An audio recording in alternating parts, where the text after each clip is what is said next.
नमस्कार. मी भाग्यश्री पाठक. मार्केट आणि मी सोप्या मराठीतून शेअर मार्केट समजावून सांगण्याचा माझा एक उपक्रम आहे. आज आहे शिक्षक दिन 5 सप्टेंबर. अर्थातच मार्केट शिकवणारं कोण, मार्केटचा माझा शिक्षक कोण, तर मार्केटच.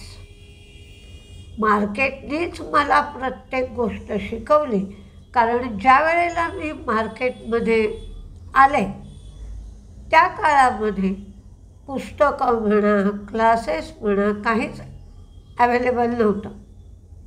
आणि त्याचप्रमाणे घरात कोणी मार्केट करणारंही नव्हतं.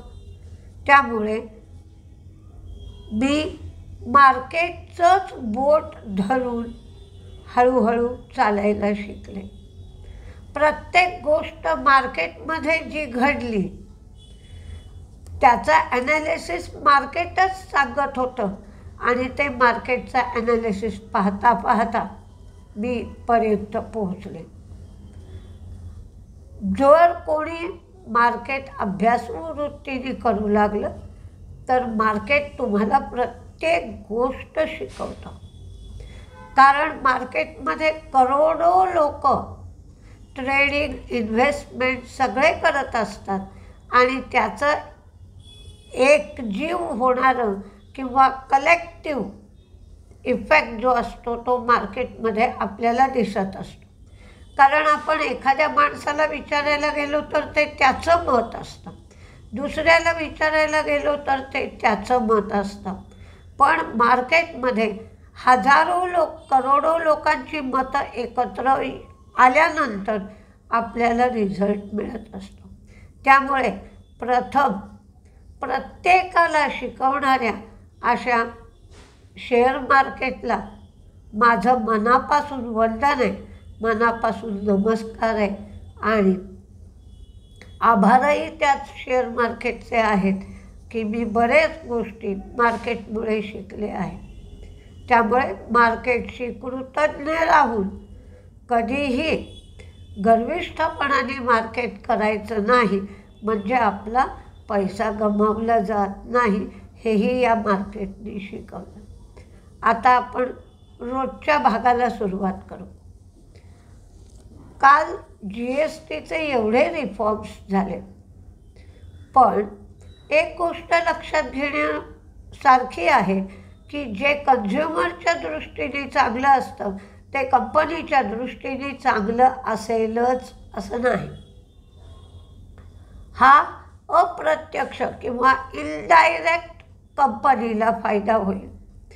GST कमी झाला तर मालाची मागणी वाढेल, मालाची मागणी वाढली तर उत्पादन जास्त करावं लागेल, उत्पादन जास्त केलं की अधिक लोकांना रोजगार मिळेल, लोकांच्या हातात पैसा येईल, पुन्हा मागणी वाढेल. म्हणजे हे जे चक्र आहे ते, या चक्राला गती मिळेल, आणि जास्तीत जास्त जसं उत्पादन होईल आणि जास्तीत जास्त खप होईल, म्हणजे प्रोडक्शन आणि विक्री दोन्हीही गोष्टी वाढल्या की कंपन्यांचा फायदा वाढेल. पण हे सगळं चक्र सुरू होऊन त्याचा परिणाम हातात यायला 3 महिने तरी लागतील. त्यामुळे कालच्या काल काहीच कंपन्यांना 1 रुपयासुद्धा जादा मिळणार नव्हता. कंपन्यांवर काही कालच्या काल परिणाम होणार नव्हता. फक्त ती मानसिकता होती. चांगली बातमी आहे, त्यामुळे तो चांगल्या बातमीचा परिणाम काही वेळ टिकला, पण पूर्ण अख्खा दिवस टिकू शकला नाही, असंच त्याचं ॲनालिसिस करता येईल. फॉरेन इन्व्हेस्टर्सची विक्री चालू आहे, डोमेस्टिक इन्व्हेस्टर्सची खरेदी आहे. ही खरेदी 2233 कोटींची आहे, आणि फॉरेन इन्व्हेस्टर्सची विक्री 106 कोटींची आहे. क्रूड 66.71ला आहे, तर डॉलर इंडेक्स 98.18ला आहे. काही बातम्या आहेत हे खरं, पण मार्केट का पडत आहे हे बघायचं झालं तर मार्केटमध्ये लिक्विडिटी आहे म्हणून अति पडत नाही आहे. पण फॉरेन इन्व्हेस्टर्स नेहमी जे मार्केट वाढतं तिथे जातात आणि जे मार्केट कन्सॉलिडेशन होत आहे तिथून बाहेर पडतात. त्यामुळे फॉरेन इन्व्हेस्टर्स विकत आहेत. म्हणजे याच मार्केटमध्ये राहिलं पाहिजे असं कोणतंही आकर्षण सध्या फॉरेन इन्व्हेस्टर्सना नाही आहे. म्हणून ते पैसा काढून घेत आहेत आणि अर्निंग म्हणजेच रिझल्ट्स. तर यावेळेला काही रिझल्ट्स तेवढे चांगले आले नव्हते. थर्ड क्वार्टरचे रिझल्ट्स आपल्याला पाहावे लागतील आणि तिथपासून हळूहळू मार्केटला गती येण्याची शक्यता आहे. पण ज्यांना स्वस्तात खरेदी करायचं आहे आणि ज्यांची काही काळ थांबायची तयारी आहे त्यांच्यासाठी म्हणजे शॉर्ट टर्म, मिडियम टर्म इन्व्हेस्टमेंटसुद्धा आत्ता एवढी करता येत नाही आहे की एवढं मार्केट रपारपा पडलेलं नाही आहे. पण शॉर्ट टर्म किंवा मिडियम टर्म म्हणजे 4 महिने 8 महिन्यासाठी मात्र तुम्हाला गुंतवणूक करण्यासाठी योग्य असं मार्केट आहे. पण शॉर्ट टर्म मिडियम टर्मसाठी मी इन्व्हेस्टमेंटसारखी मला मिळकत मिळाली पाहिजे असं ठरवू शकत नाही. जसं इंट्राडेमध्ये मला किती फायदा घ्यायचा आहे, शॉर्ट टर्मला किती फायदा घ्यायचा आहे आणि इन्व्हेस्टमेंटला किती फायदा घ्यायचा आहे हे प्रत्येकाने ठरवावं लागतं. आणि कसं मार्केट चालू आहे त्या पद्धतीनेच आपली ट्रेडिंग किंवा शॉर्ट टर्म जे ट्रेड करतो त्याचा निर्णय घ्यायचा असतो. तर तशा पद्धतीचं आत्ताचं मार्केट आहे. म्हणजे आपण म्हणतो तसं येतही नाही आहे, जातही नाही आहे, एका जागेला उभं राहूनच हसतायत असं म्हणण्यासारखं हे मार्केट आहे. काही बातम्या आहेत. झायडस लाईफ सिंथॉन बरोबर अमेरिकन मार्केटसाठी लायसेन्सिंग आणि सप्लाय ॲग्रीमेंट केलं आहे. ओझानिमॉड या औषधासाठी हे ॲग्रीमेंट आहे आणि हे नसांवरचं औषध आहे. म्हणजेच आपण शरीरातल्या ज्या शिरा असतात त्यावरचं औषध आहे. ग्लोबल हेल्थ गुवाहाटी इथे 3.5 एकर जागा 60 वर्षांसाठी ते लीजवर घेणार आहे. तर यासाठी आसाम इंडस्ट्रियल डेव्हलपमेंट कॉर्पोरेशनकडून संमती मिळाली आहे. RPP infra Matheran Neral Kalamb road यामध्ये सुधारणा करण्यासाठी महाराष्ट्र स्टेट इंडस्ट्रियल डेव्हलपमेंट कॉर्पोरेशनकडून 134 कोटीची ऑर्डर मिळाली आहे. इंडोटेक ट्रान्सफॉर्मर 125 MVA ट्रान्सफॉर्मरसाठी 78 कोटीची ऑर्डर मिळाली आहे. पॉली मेडिकल पेंड्रा केअरमध्ये 90% इकॉनॉमिक राईट्स ते घेणार आहेत. JB केमिकल टॉरेंट फार्मानी 26% स्टेक घेण्यासाठी 1,639 रुपये 18 पैशांनी ओपन ऑफर आणली आहे. यासाठी ते 6,843 कोटी खर्च करते. झोटा 500 कोटींचा ते QIP करत आहेत. बायोकॉन बायोलॉजिक्स बंगलोरचा जो प्लांट आहे या प्लांटला US FDAने 483 फॉर्म इश्यू केला. 5 त्रुटी दाखवल्या पण डेटा इंटिग्रिटी इश्यू नाही. अमेरिकेतलं मार्केट तेजीत होतं पण त्यांच्याकडे लेबर मार्केटची जी आकडेवारी आहे ती आकडेवारी कमजोर आली आहे, बेरोजगारी वाढली आहे आणि जॉबलेस क्लेमसुद्धा वाढले आहेत. नोकऱ्या कमी झाल्या आहेत. 68,000च्या 54,000 एवढ्या नोकऱ्या झाल्या आहेत. आणि जे लोक नोकऱ्या देतात तर त्यांचीही आकडेवारी कमी आली आहे. जॉबलेस क्लेम जे आहेत ते 2,30,000वरनं 2,35,000 एवढे झाले. त्यांचं ट्रेड डेफिसिट वाढलं आहे, म्हणजेच आयात वाढली आहे, निर्यात कमी झाली आहे. तर सोन्याची आयातही अमेरिकेमध्ये वाढली आहे. लुलुलेमन या कंपनीने त्यांचा गायडन्स कमी केला आहे. करूर वैश्या bank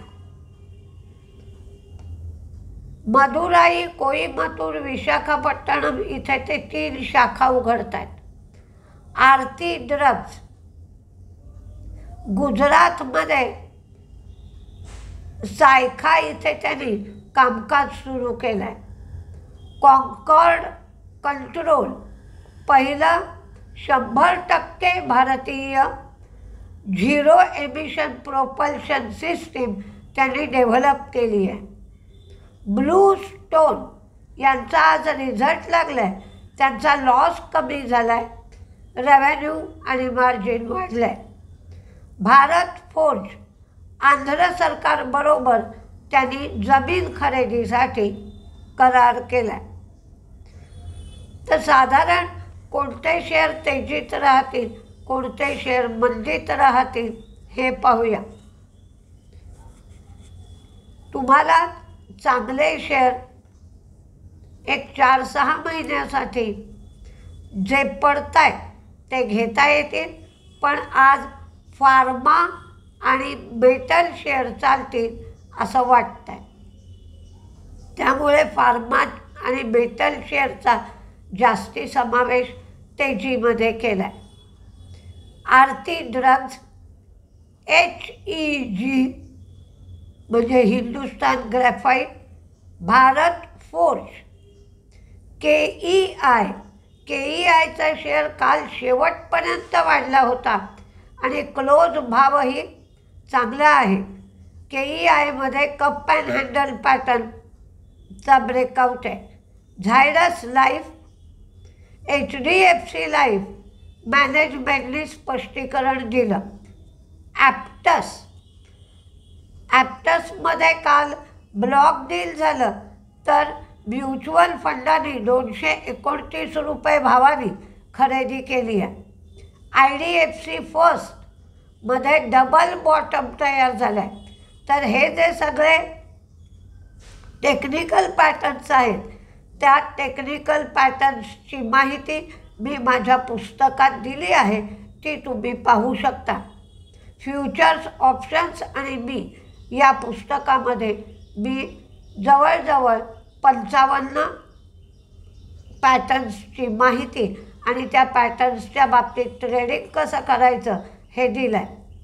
Indotech transformer, Torrent pharma, Varun beverages, Mahindra and Mahindra, container corporation म्हणजेच कॉन्कॉर यांनी भावनगर पोर्टबरोबर करार केला आहे. म्हणून Hudson agro, Sterlite technology, Trent, Piramal pharma, HCL tech, DLFच्या संबंधात म्हणजे पर्टिक्युलरली एकाच शेअरच्या बाबतीत नाही तर सगळ्याच रिॲलिटी सेक्टरच्या संदर्भात खूप मोठी बातमी आहे. मी एखाद्या दिवशी वेळ मिळाला की सांगेन. पण ऑस्ट्रेलियामध्ये घरं बांधण्यासाठी भारत सरकार मोठा करार करत आहे. तर त्याच्या संबंधात हळूहळू रिअल इस्टेटचे शेअर वाढतील असा एक अंदाज आहे. आज DLF दिला आहे.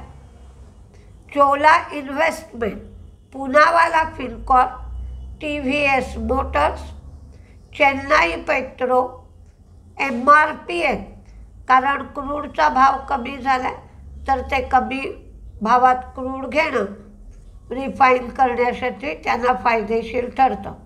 Metro brand, Lemon Tree, UBL united beverages, Paytm, Bajaj finance, Syngene आणि GSK फार्मा. तर मंदीमध्ये बायोकॉन, JB केमिकल, ओलाला T2T मध्ये घातलं आहे आणि शिवाय सॉफ्ट बँकेने ओपन मार्केटमध्ये काल 2% हिस्सा विकला आहे. म्हणून ओलाचा शेअर मंदीत राहू शकतो. आणि त्यातूनही काल मी तुम्हाला संध्याकाळच्या व्हिडिओमध्ये ओलाविषयी स्पष्टीकरण दिलं आहे की लोकांचा इंटरेस्ट कमी होईल. ओलाच्या गाड्या सरकारकडून सबसिडी मिळत होती, त्याचा बेनिफिट मिळत होता. आता बाकीच्या स्कूटरवरचा GST कमी झाल्यामुळे लोक पुन्हा ट्रॅडिशनल ज्या गाड्या आहेत त्या गाड्या घेण्याकडे लोकांचा कल वाढेल वगैरे स्पष्टीकरण मी काल संध्याकाळच्या व्हिडिओमध्ये दिलं आहे. आणि T2T मध्ये टाकल्यामुळे अर्थातच व्हॉल्यूमवर परिणाम होऊ शकतो, म्हणून ओला मी मंदीमध्ये दिला आहे. तर बघूया काय करताय मार्केट. कालच्यासारखं असं का झालं म्हणत कोडं सोडवण्यामध्येच दिवस जातोय, तर आपल्याला बघायला पाहिजे.